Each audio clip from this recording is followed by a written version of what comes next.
এডিআৰিৰ চতুৰ্থ বৰ্গৰ নিযুক্তিপত্ৰ মানেই চৰকাৰী চাকৰি। এই চাকৰিৰে মাথো নিজৰ লগতে পৰিয়ালৰ অভাৱনাটন দূৰ কৰাই একমাত্ৰ লক্ষ্য নহয়। এই চাকৰিৰে এই ৪,৩৭৪ গৰাকী প্ৰাৰ্থীয়ে পালন কৰিব লাগিব অসমীয়া জাতি ৰক্ষাৰ দায়িত্ব। কিন্তু কেনেকৈ ৰক্ষা কৰিব জাতি, তাৰ বাবে বিয়া পাতিব লাগিব। কাৰ কাৰ বিয়া হোৱা নাই? হাত দাঙি থাকক, তেতিয়াহে মই চাব পাৰিম। ঠিক আছে, থক। কাৰ কাৰ বিয়া হৈছে হাত দাঙক।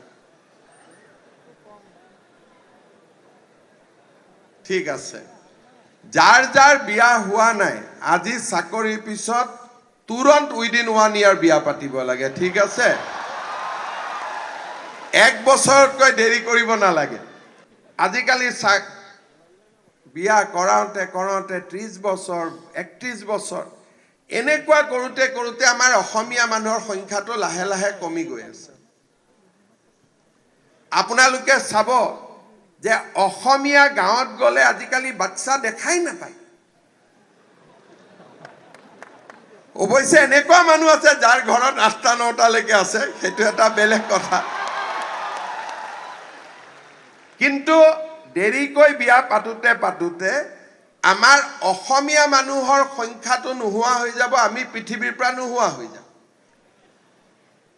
আৰু মই কিছুমান জেগাত গৈ কওঁ যে 2টা 3টাতকৈ সন্তান বেছি জন্ম নিদিব। এতিয়া অসমীয়া মানুহক ক'বলগীয়া হৈছে, ভাই বিয়া পাতিছ যদি সন্তানটোতো জন্ম দে কমচে কম এটা। বিয়াৰ চিঠি মুখ্যমন্ত্ৰীয়েও পাব লাগিব। চাকৰিলৈ বিয়া পাতিও হেনো জয়াই অসম সম্ভৱ। যিসকলে বিয়া পাতা নাই, এবছৰত বিয়া পাতি বিয়াৰ চিঠি মোক পঠাব লাগে। ঠিক আছে, আৰু যোনে এবছৰ 2 বছৰ বিয়া পাতি চৰকাৰী চাকৰি নাই বুলি সন্তান জন্ম দিয়া নাই, তেওঁলোকে ইমিডিয়েটলি সন্তান জন্ম দিব লাগে।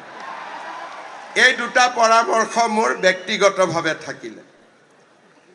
আজি আমাৰ এইটো বহুত চিৰিয়াছ কথা। কিন্তু মই ডিব্ৰুগড় শিৱসাগৰত যাওঁ, গাঁৱত গৈতো এটা বাচ্চা নেদেখোৱেই, আৰু ধুবুৰী মানকাছাৰত গ'লে বাচ্চাই বাচ্চা। তেতিয়া মই ভাবো যে 20-30 বছৰ পিছতো অসমীয়া মানুহবোৰ নোহোৱা হৈ যাব।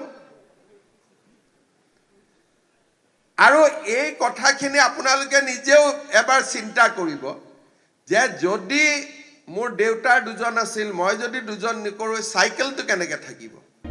অৱশ্যে জয়াই অসম মাথো ইমানতে সীমাবদ্ধ নহয়। জয়াই অসম মানেই অসমীয়াৰ জয় নহয়। এই সন্দৰ্ভতো আন ব্যাখ্যাও দি মুখ্যমন্ত্ৰীৰ আহ্বান নিযুক্তি পোৱা যুৱক যুৱতীসকলক। জয়াই অসম মানে জয়াই শিৱসাগৰ বা জয়াই ডিব্ৰুগড়ো নহয়। কোনোবা এজন ল'ৰা ইয়াত অহাৰ লগে লগে কৈছে জয়াই অসম। মোৰ খুব ভাল লাগিছে শুনি। জয়াই অসম আমি কেনেকৈ কৰিব লাগিব? বহুতে ভাবে যে যোনে যিমান বেছিকৈ জয়াই অসম চিঞৰিব পাৰে তেওঁৱে আটাইতকৈ বেছি অসমীয়া। আন্দোলনৰ সময়ত সেইটো আছিলে, কিন্তু আজি জয়াই অসম কি? যে আমাৰ কাৰ্যালয়ত কাম কৰোঁতে কাৰোৰ পৰা এটকাও নলওঁ। আমি কাৰ্যালয়ত কাম কৰোঁতে দুখীয়া মানুহজনক আমি কষ্ট পাব নিদিওঁ। আমাৰ কাৰ্যালয়লৈ আহিলে দুখীয়া মানুহজনক আমি সকলোতে সহায় কৰিম। কিন্তু এতিয়া আমি কি কওঁ? জয়াই অসম কম, কিন্তু ধুবুৰীত পোষ্টিং পোৱাৰ লগে লগে কম মামা বহুত ঘৰৰ পৰা দূৰত হ'ল, কেতিয়া মোৰ ট্ৰেন্সফাৰ হ'ব? তাৰমানে তেওঁ জয়াই অসম নহয়, তেওঁ জয়াই ডিব্ৰুগড়, তেওঁ জয়াই শিৱসাগৰ, তেওঁ জয়াই গুৱাহাটী, তেওঁ জয়াই ধুবুৰী। মই চাকৰি দিয়াৰ পিছত আটাইতকৈ বেছি কষ্ট মোৰ হয়। দিয়ালৈকেতো চিনা জানা নাই। দিয়াৰ পিছত মই যদি DC অফিচত গ'লোঁ, SDC অফিচত গ'লোঁ, গ্ৰুপ পাৰি কয় মামা আমি ব্ৰহ্মপুত্ৰ ভেলীৰ মানুহ, ডিব্ৰুগড়ৰ মানুহ, শিলচৰত কেনেকৈ কাম কৰিম, আমাক ট্ৰেন্সফাৰ কৰি দিয়ক। বেডৰুমৰ পৰা ওলাই চাকৰি কৰাৰ প্ৰৱণতা বাদ দিবলৈও আহ্বান যুৱক যুৱতীসকলক। আৰু বহুতে বিচাৰে যে অফিচটো মোৰ ঘৰতে হ'ব লাগে। আমাৰ এজন অসমত SSত এজন MD আহিছিল, তেওঁৰ নাম জিংৰা। প্ৰথম মই শিক্ষামন্ত্ৰী হলো, মোক কিছুমান মানুহে লগ কৰিব আহে যে আমি মাতি দিছোঁ, আমাক চাকৰি লাগে। মই অলপ ইনকুৱাৰী কৰিলোঁ এইটো বস্তুটো কি।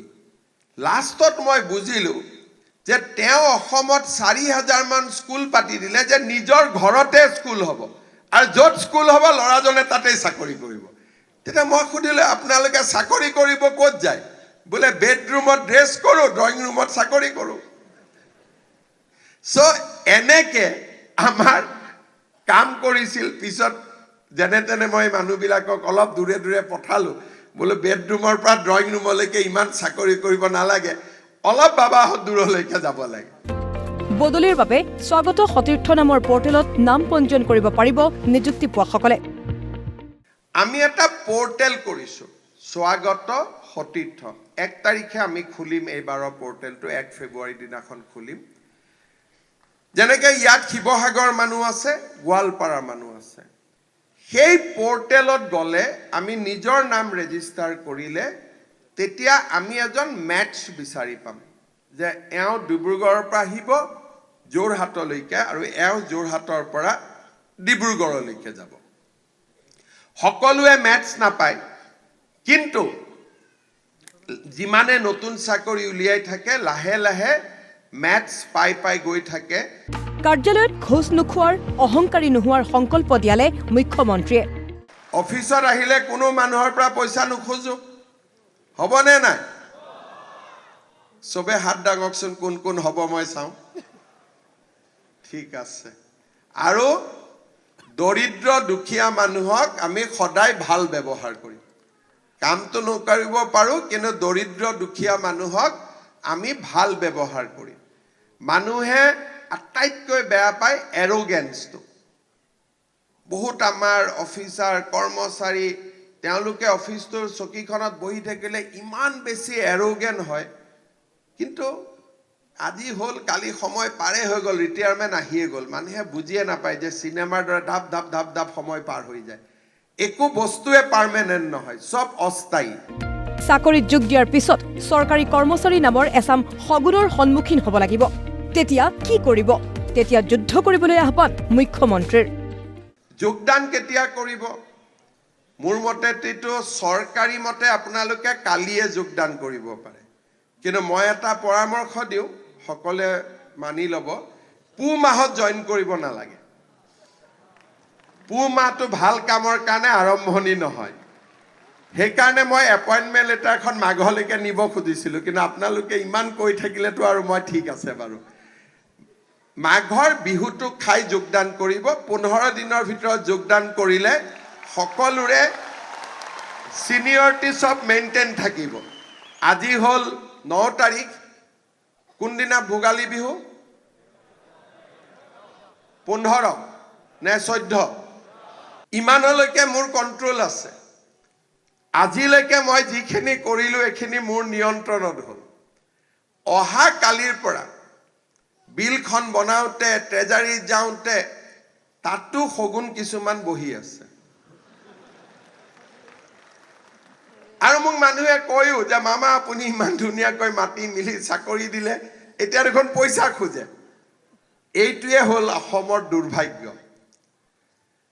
মই অনুৰোধ কৰিম যে আপোনালোকে ট্ৰেজাৰীত হওক, অফিচত হওক টকা নিদিব, আৰু অধিকাৰৰ কাৰণে আপোনালোকে যুঁজিব যে আমি টকা নিদিয়াকৈ চাকৰি পাইছোঁ, ইয়াতো আমি টকা নিদিম। আৰু আপোনালোকক মই DC সকলক কৈ ৰাখিম, ছিনিয়ৰ অফিচাৰসকল আপোনালোকে ক'ব যে টকা খুজিছে। শেষত নিযুক্তি পোৱা যুৱক যুৱতীসকলক অনুৰোধ মুখ্যমন্ত্ৰীৰ, অৰুণোদয় আছে যদি এৰি দিয়ক। প্ৰথম দৰমহাৰে পিতৃ মাতৃক ভাল কিবা এটা উপহাৰ দিয়ক। কাবাৰ পৰিয়ালত যদি অৰুণোদয় আছে, আপোনালোকে অৰুণোদয়টো এৰি দিব, কাৰণ চৰকাৰী চাকৰিয়ালৰ কাৰণে অৰুণোদয়টো আমি ল'ব নালাগে, আমাতকৈ দুখীয়াজনে পাওঁ। দ্বিতীয়তে, প্ৰথম দৰমহাটো পোৱাৰ পিছত খুব মনেদি চিন্তা কৰি দেউতা মাৰ কাৰণে 2টা উপহাৰ কিনিব লাগিব। ঠিক আছে? কি কিনিব লাগে মই নকওঁ, দেউতা মাৰ কাৰণে একেবাৰে মনেদি চিন্তা কৰি কিবা এটা কিনিব লাগে, দিব লাগে দেউতা মাক, কাৰণ দেউতা মাৰ আশীৰ্বাদ নহ'লে 9 লাখ মানুহৰ ভিতৰত আমি ইয়াত বহি থাকিব নোৱাৰো। কিমান মানুহ আছিলে? 9 লাখ। ব্যুৰো ৰিপৰ্ট, প্ৰতিদিন টাইম।